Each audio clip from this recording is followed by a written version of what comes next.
Hello बच्चों, तो अभी तक जितना भी पढ़ा है उसका रिवीजन एक बार कर लेते हैं। जैसे बात किया जाए तो सबसे पहले ऑर्गेनिक केमिस्ट्री होता क्या है, तो इसके लिए मैंने आपको डिफाइन कराया था कि the branch of chemistry in which we study about compound obtained from living organism या the branch of chemistry in which we study about hydrocarbon and its derivative. Hydrocarbon क्या होते हैं बेटा? The compound form by carbon and hydrogen only. सिर्फ और सिर्फ carbon और hydrogen से मिलकर बने हुए कंपाउंड को क्या बोला जाता है? हाइड्रोकार्बन। तो बेटा जी हाइड्रोकार्बन की अगर बात करें तो जैसे मीथेन की बात कर लिया जाए तो इसमें सिर्फ और सिर्फ क्या है? कार्बन और हाइड्रोजन है, तो क्या बोला जाएगा? हाइड्रोकार्बन। सिमिलरली बेंजीन की बात कर ले, C6H6 कार्बन और हाइड्रोजन है, क्या बोला जाएगा? Hydrocarbon.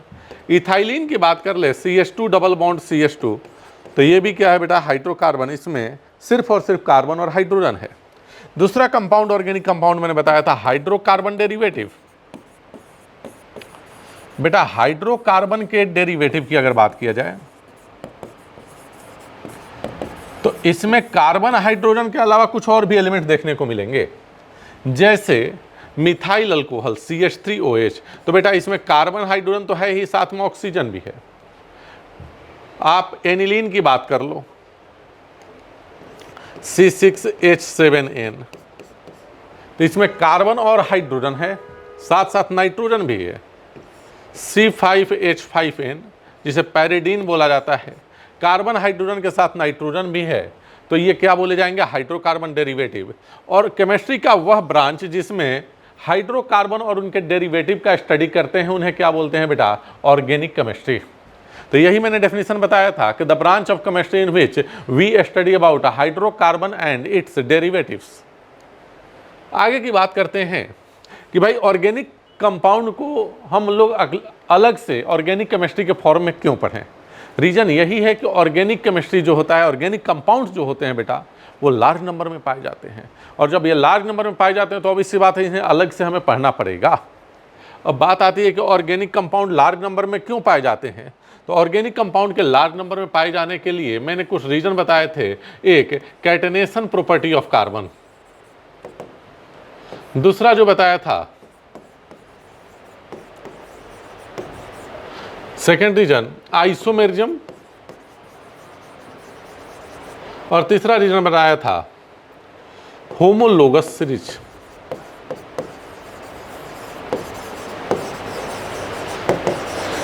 Catenation property of carbon की बात किया जाए तो कार्बन के अंदर एक प्रॉपर्टी होता है कि अपने ही तरह के कार्बन के साथ वो सिंगल बॉन्ड से, डबल बॉन्ड से, ट्रिपल बॉन्ड से अटैच हो सकता है, साइक्लिक रिंग का फॉर्मेशन कर सकता है, लिनियर चेन बना सकता है, ब्रांच चेन बना सकता है। ये वजह है कि ऑर्गेनिक कंपाउंड लार्ज नंबर में पाए जाते हैं। मतलब कहने का ये है कि ऑर्गेनिक कंपाउंड में कार्बन कार्बन चेन बना के 2 कार्बन के बीच का भी कंपाउंड बन सकता है, 3 कार्बन का भी बन सकता है बेटा, 4 कार्बन के भी बन सकता है, हजारों कार्बन के, लाखों कार्बन के कंपाउंड बन सकते हैं, क्योंकि कैटेनेशन प्रॉपर्टी आया है कार्बन में सबसे ज़्यादा।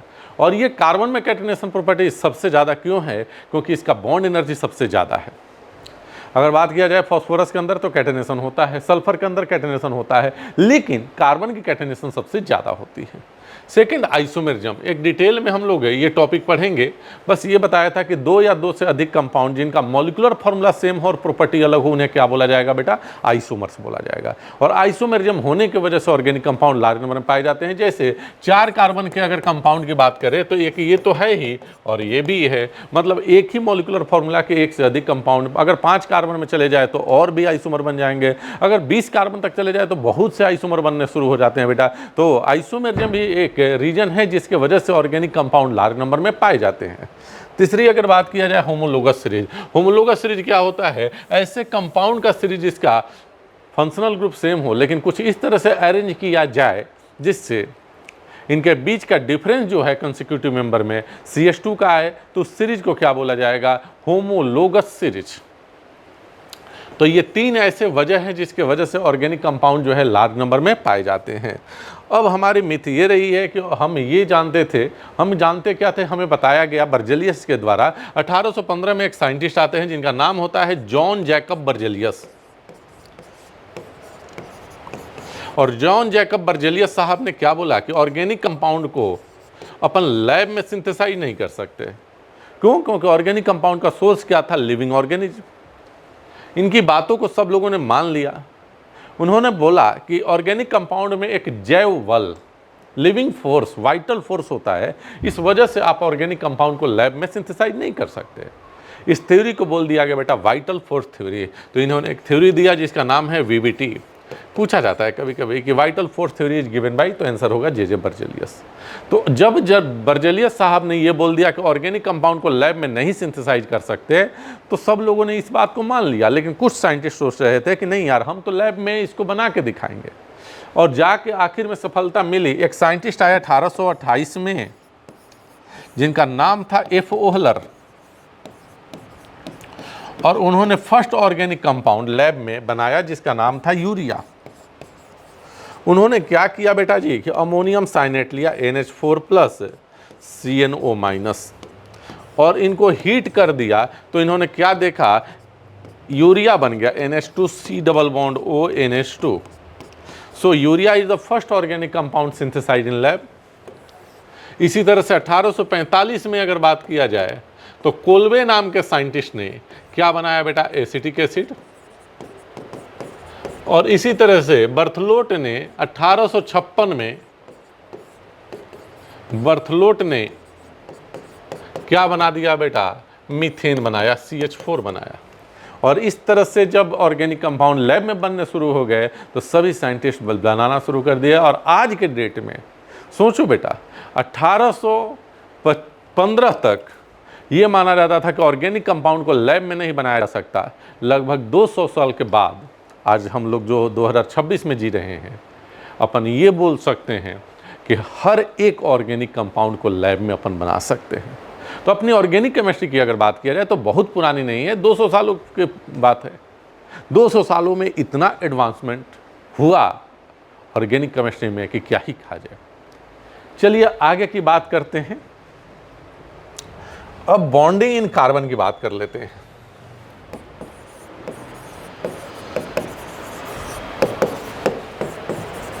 तो कार्बन के बॉन्डिंग के लिए सबसे पहले कार्बन का इलेक्ट्रॉनिक कॉन्फ़िगरेशन लिखना होगा 1s2, 2s2 एंड 2p2।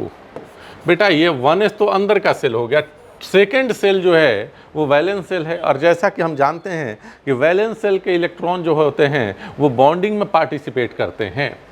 तो ये देखो 2s2 है एंड 2p2 है। और आपको बताया था बेटा कि यहाँ पर क्या होता है, एक ये ग्राउंड स्टेट है। जब एक्साइटेड स्टेट में कार्बन जाता है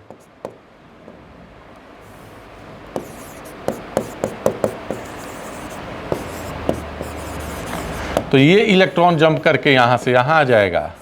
तो इसके पास टोटल 4 अनपेयर्ड इलेक्ट्रॉन हो जाएंगे और कार्बन कैसा हो जाएगा, टेट्रावैलेंट। अब बेटा जी ये कार्बन हो गया टेट्रावैलेंट, तो बॉन्डिंग ऐसे डायरेक्ट नहीं होता है।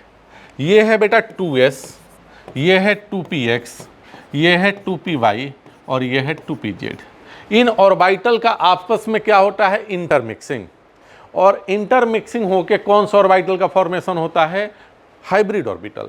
और ये हाइब्रिड ऑर्बिटल जो होते हैं वो बॉन्डिंग पार्टिसिपेट कर जाते हैं। तो देखो बेटा यहाँ पर कितने हैं ऑर्बिटल, 4।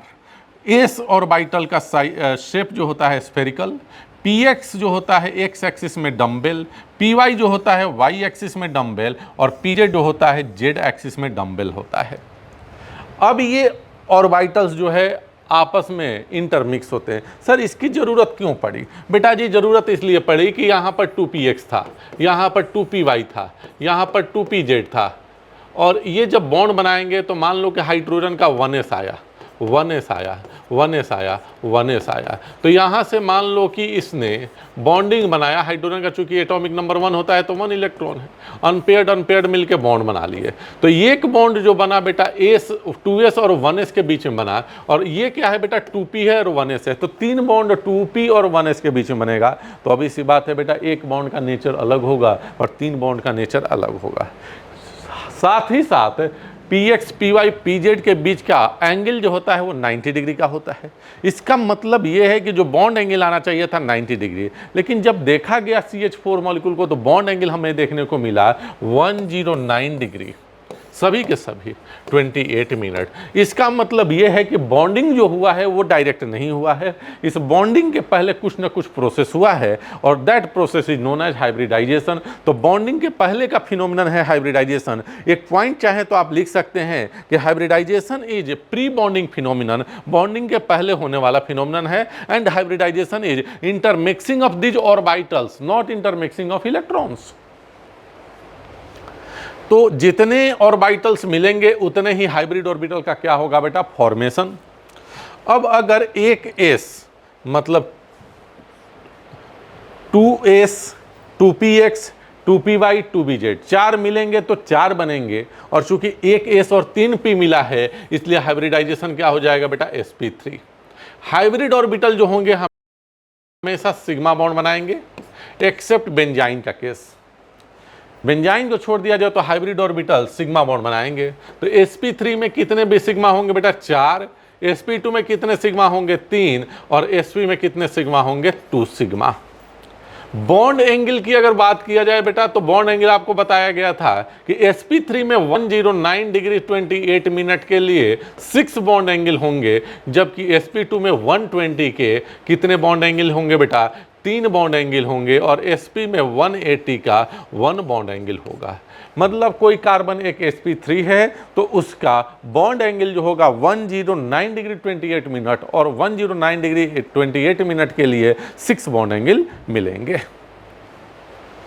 तो ये बॉन्ड एंगल की बात हो गई बेटा। उसके बाद हम लोग बात करते हैं सिग्मा एंड पाई बॉन्ड का। तो सिग्मा और पाई बॉन्ड की बात करें तो सिग्मा बॉन्ड के बारे में मैंने बताया था, एक्सियल ओवरलैपिंग होगा तो ओवरलैपिंग एरिया ज़्यादा होगा तो बॉन्ड स्ट्रॉन्ग बनेगा, और इसमें कोलैटरल ओवरलैपिंग होगा तो ओवरलैपिंग एरिया कम होगा तो बॉन्ड जो बनेगा बेटा बहुत ही वीक बनेगा। सिग्मा बॉन्ड में एक्सिस पर ओवरलैपिंग होता है और पाई बॉन्ड में एक्सिस के ऊपर और नीचे ओवरलैपिंग होता है। इस तरह के ओवरलैपिंग को कोलैटरल या साइड वाइज ओवरलैपिंग कहते हैं, जबकि इस तरह के ओवरलैपिंग को क्या बोलते हैं बेटा, एक्सियल ओवरलैपिंग कहते हैं। उसके बाद मैंने ये बताया था कि A और B के बीच में एक बॉन्ड है तो ये सिंगल बॉन्ड कहा जाएगा और ये सिग्मा बॉन्ड होगा। दो एटम के बीच में 2 बॉन्ड है तो इसे डबल बॉन्ड जिसमें एक सिग्मा और एक पाई होगा, और 2 एटम के बीच में 3 बॉन्ड है तो इसे ट्रिपल बॉन्ड जिसमें एक सिग्मा और 2 पाई होंगे। बेटा 2 एटम के बीच में 4 बॉन्ड नहीं होता, 4 कोवैलेंट बॉन्ड 2 एटम के बीच में लाई नहीं करता। इसके बाद मैंने 2 एक्सेप्शनल केस बताए थे बेटा जी, एक था B2 वेपर और एक था C2 वेपर। ये आगे केमिकल बॉन्डिंग में हम लोग पढ़ेंगे कि B2 में एक ही बॉन्ड होता है और वो बॉन्ड का नेचर जो होता है पाई होता है, और C2 में बेटा जी 2 बॉन्ड होते हैं और दोनों के दोनों क्या होते हैं, पाई होते हैं। और ये C2 वाला क्वेश्चन तो आपके नीट के एग्जाम में भी पूछा गया है। ठीक है जी। अब देखो जैसे आपसे पूछा जाता है कि इसमें हर एटम का हाइब्रिडाइजेशन निकालें, तो सबसे पहले बताओ बेटा कार्बन कितना बॉन्ड बनाता है, 4।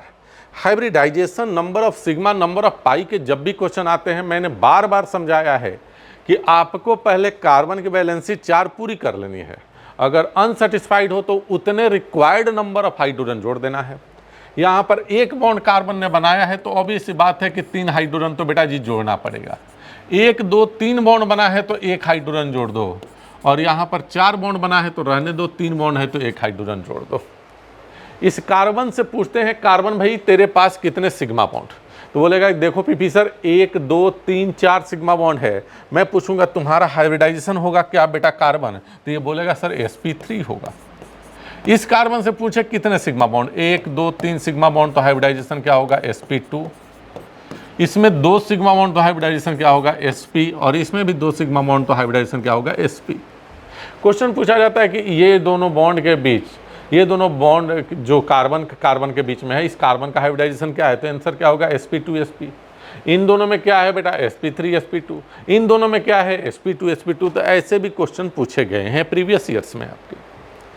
चलिए आगे आते हैं बेटा, classification of organic compound. Organic compound के क्लासिफिकेशन की अगर बात किया जाए तो ऑर्गेनिक कंपाउंड को 2 पार्ट में डिवाइड किया गया।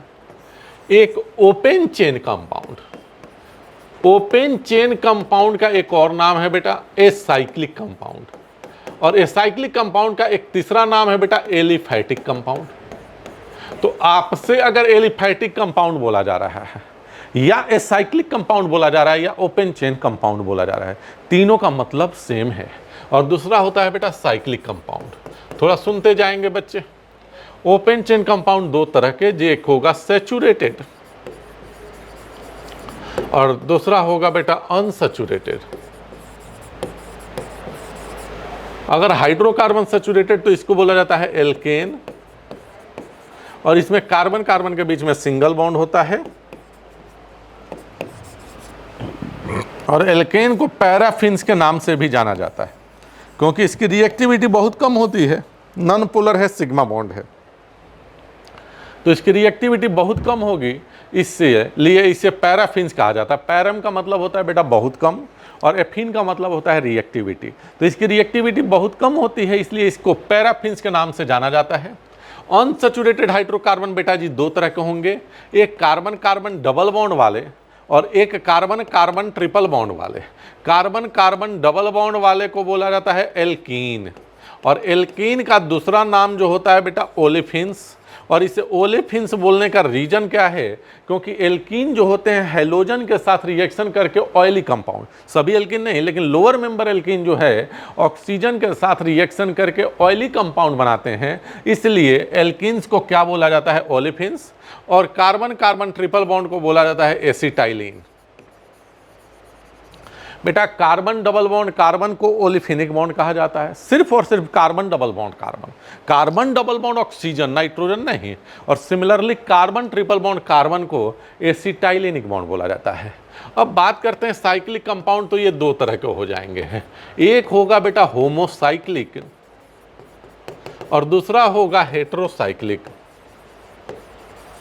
होमोसाइक्लिक ऑर्गेनिक कंपाउंड ऐसे ऑर्गेनिक कंपाउंड जिसमें साइक्लिक रिंग एक ही तरह के एटम से बने हों, और हेटेरोसाइक्लिक ऐसे जिसमें साइक्लिक रिंग एक से अधिक तरह का एटम से। इसमें बेटा 6 कार्बन है, कार्बन एटम से रिंग बना है साइक्लोहेक्सेन में, लेकिन यहाँ की बात करें तो बीच में एक ऑक्सीजन एटम भी रिंग बनाने के लिए आ गया। अब आपके दिमाग में आया कि सर एक ऊपर OH लगा दो, होमोसाइक्लिक होगा कि हेटेरोसाइक्लिक। कुछ बच्चों का कंफ्यूजन होता है कि सर हेटेरोसाइक्लिक। नहीं बेटा, साइक्लिक रिंग तो सिर्फ और सिर्फ कार्बन से बना है, तो क्या बोला जाएगा होमोसाइक्लिक। ये होमोसाइक्लिक हेटेरोसाइक्लिक कंपाउंड दो तरह के होते हैं, एक एलिसाइक्लिक और एक एरोमेटिक। जैसे साइक्लोहेक्सेन एलिसाइक्लिक है, बेंजीन जो है एरोमेटिक है। अब आप कैसे डिस्टिंग्विश कर पाओगे, बस ये समझ लेना कि ऐसे साइक्लिक कंपाउंड कैसा है साइक्लिक, लेकिन इनका बिहेवियर ओपन चेन कंपाउंड के जैसा हो, उन्हें क्या बोला जाएगा बेटा एलिसाइक्लिक। और ऐसे साइक्लिक कंपाउंड जिनका बिहेवियर ओपन चेन के जैसा न हो, उन्हें क्या बोला जाएगा एरोमेटिक। तो हेटेरोसाइक्लिक में भी दो तरह के होंगे, एलिसाइक्लिक एंड एरोमेटिक।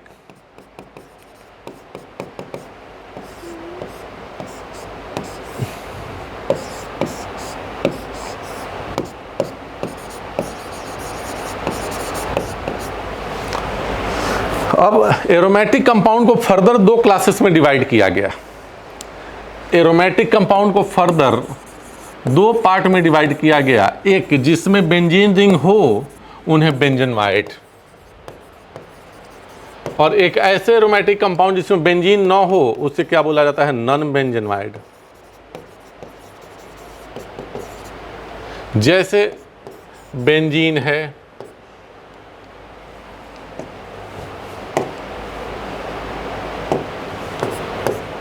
इस पे OH ला दिया तो इसमें बेंजीन रिंग है तो बेंजनवाइट। नॉन बेंजनवाइट, इसमें बेंजीन रिंग नहीं है लेकिन एरोमेटिक है, तो इसे क्या बोला जाएगा नॉन बेंजनवाइट। अब इसके बाद हमने फंक्शनल ग्रुप के आधार पर ऑर्गेनिक कंपाउंड का क्लासिफिकेशन किया था।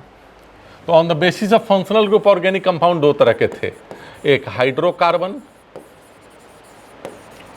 और एक था बेटा hydrocarbon derivative.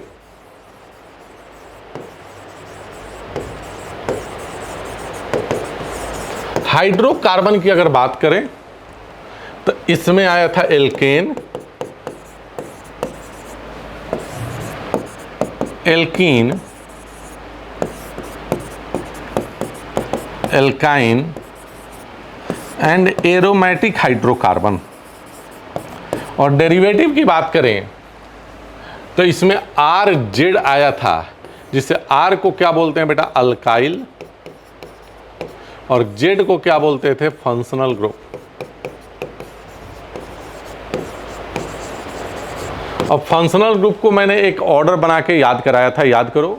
Carboxylic acid, sulphonic acid, acid anhydride, Easter acid, halide, amide, cyanide, isocyanide, aldehyde, ketone, alcohol, थायो अल्कोहल, एमीन, उसके बाद ether.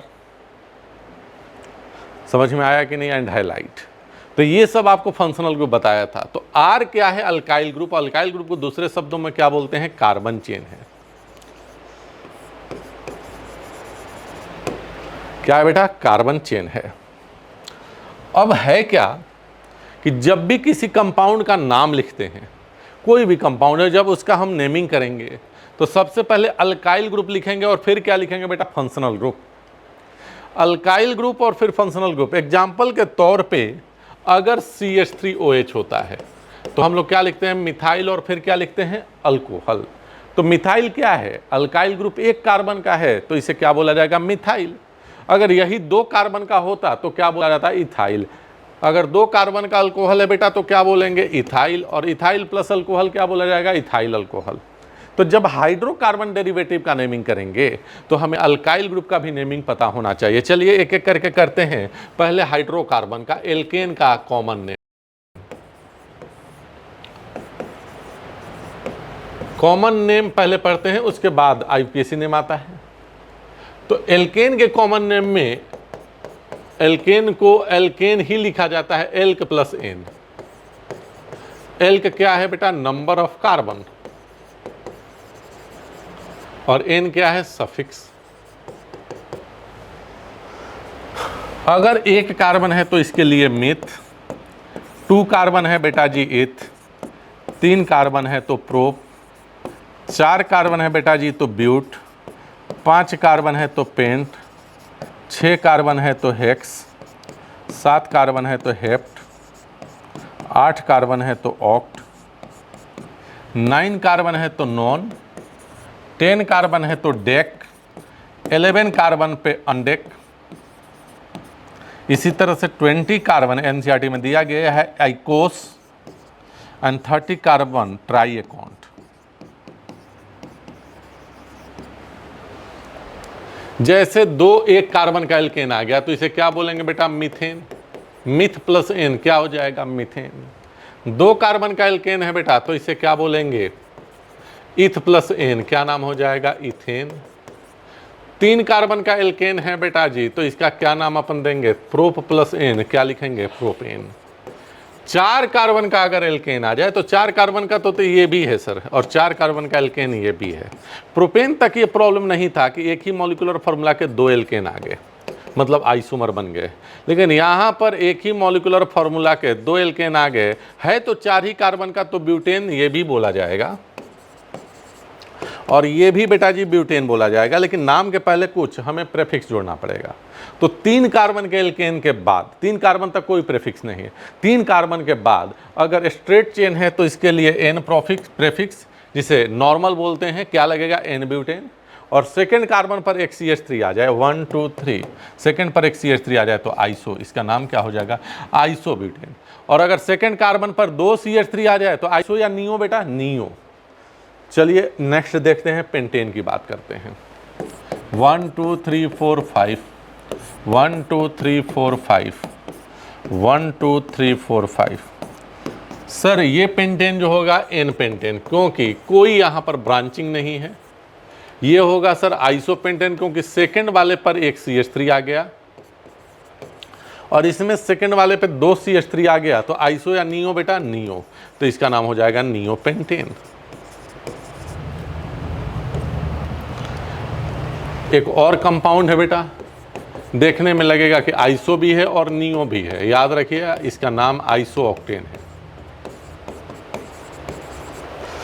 Next is common name of alkene. अगर बेटा जी एल्कीन की बात किया जाए तो कॉमन नेमिंग सिस्टम में एल्काइलिन लिखा जाता है, एल्क प्लस आइलिन। एल का मतलब नंबर ऑफ कार्बन, और आइलीन जो है वो सफिक्स है। तो एल्कीन में कार्बन कार्बन के बीच क्या है होगा बेटा, डबल बॉन्ड। तो 2 कार्बन है तो क्या आ जाएगा, ईथ, और प्लस आइलीन क्या हो जाएगा, इथाइलिन।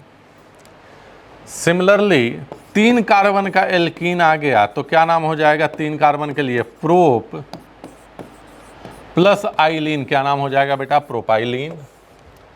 4 कार्बन का एल्कीन है तो एक बार डबल बॉन्ड हमने यहां रख दिया, एक बार यहां रख दिया, और एक बार इन तीनों जगह में से कहीं भी एक जगह रख दिया। तो बेटा टर्मिनल पे डबल बॉन्ड है तो बोलते हैं अल्फा, और ब्यूट प्लस आइलीन क्या हो जाएगा, ब्यूटाइलीन, बीटा ब्यूटाइलीन। और ये क्या हो जाएगा, सेकंड पर एक CH3 हो गया तो आइसोब्यूटाइलीन।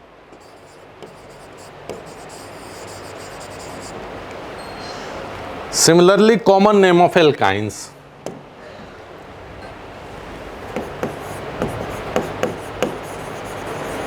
एल्काइंस में कार्बन ट्रिपल बॉन्ड कार्बन को क्या बोलते हैं बेटा, एसिटाइलिन। तो अगर 2 ही कार्बन का एल्काइन है तो इसका नाम क्या हो जाएगा बेटा, एसिटाइलिन। अगर 3 कार्बन का आ गया तो आप इसे एसिटाइलिन बोले थे, एक CH3 आ गया, CH3 को क्या बोलते हैं बेटा, मिथाइल, क्या नाम हो जाएगा, मिथाइल एसिटाइलिन।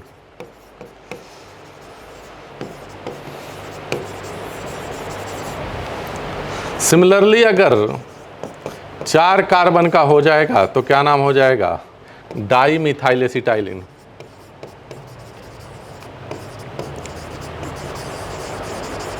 तो ये इस तरह से कंपाउंड का नेमिंग हुआ हाइड्रोकार्बन का।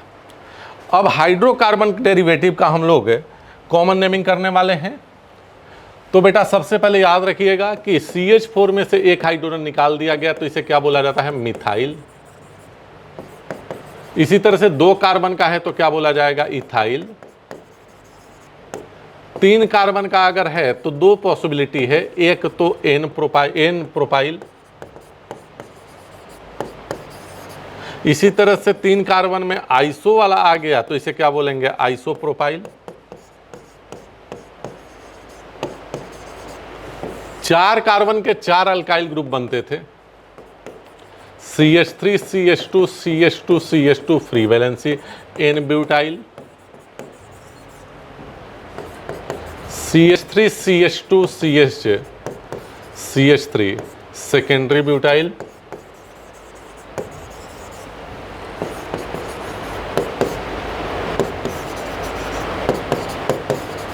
इसे बोलेंगे बेटा सेकेंडरी आइसोब्यूटाइल।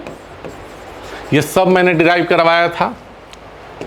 और इस तरह का कोई ग्रुप आ जाता है तो इसे क्या बोलते हैं हम लोग, टर्शियरी ब्यूटाइल, क्योंकि नियो तो 5 कार्बन से स्टार्ट होता है। हाँ, अगर ये 5 कार्बन का होता तो इसे बोलते हैं बेटा नियोपेंटाइल। 5 कार्बन का आ गया ना, तो ये अल्काइल ग्रुप हो गया। और इसे हम लोग बोलते हैं फ्री वैलेंसी। और बेटा फ्री वैलेंसी पे फंक्शनल ग्रुप आके जुड़ता है। तो अगर यहाँ OH जुड़ गया तो क्या नाम हो जाएगा, मिथाइल अल्कोहल। यहाँ OH आया तो क्या नाम होगा, इथाइल अल्कोहल। यहाँ OH आया तो एन प्रोपाइल अल्कोहल। यहाँ OH आया तो आइसोप्रोपाइल अल्कोहल। यहाँ OH आ गया तो एन ब्यूटाइल अल्कोहल। यहाँ OH आ गया तो सेकेंडरी ब्यूटाइल अल्कोहल। यहाँ OH आया isobutyl alcohol, tertiary butyl alcohol and neopentyl alcohol. Similarly NH2 आ जाएगा तो methyl amine, ethyl amine, amine जुड़ जाएगा अल्कोहल की जगह पर। तो ये हो गया अल्काइल ग्रुप। अब हम लोग बात करेंगे फंक्शनल ग्रुप को। तो कॉमन नेमिंग सिस्टम में फंक्शनल ग्रुप 2 पार्ट में डिवाइड होते हैं। एक को बोल देते हैं सिस्टम ए और एक को बोलते हैं बेटा सिस्टम बी। आप चाहो तो इधर वाले फंक्शनल ग्रुप सिस्टम ए में रख दो, कोई फर्क नहीं पड़ता, बस केवल कॉन्सेप्ट पता होना चाहिए। तो एक तरफ फंक्शनल ग्रुप के नाम पे है alcohol, amine, sulphonic acid, halogen है तो हैलाइड, एक्स लिख देते हैं ज़्यादा बेटर रहेगा। एक्स क्या हो सकता है, Cl Br I F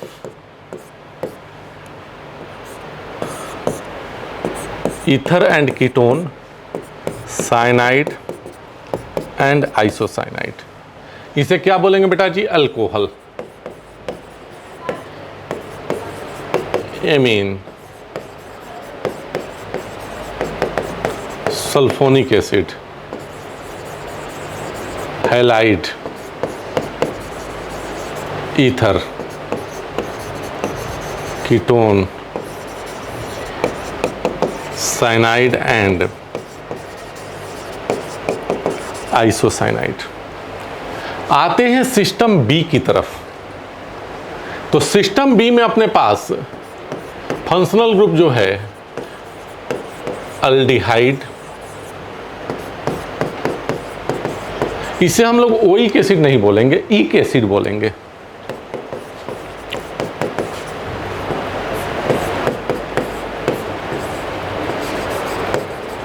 amide,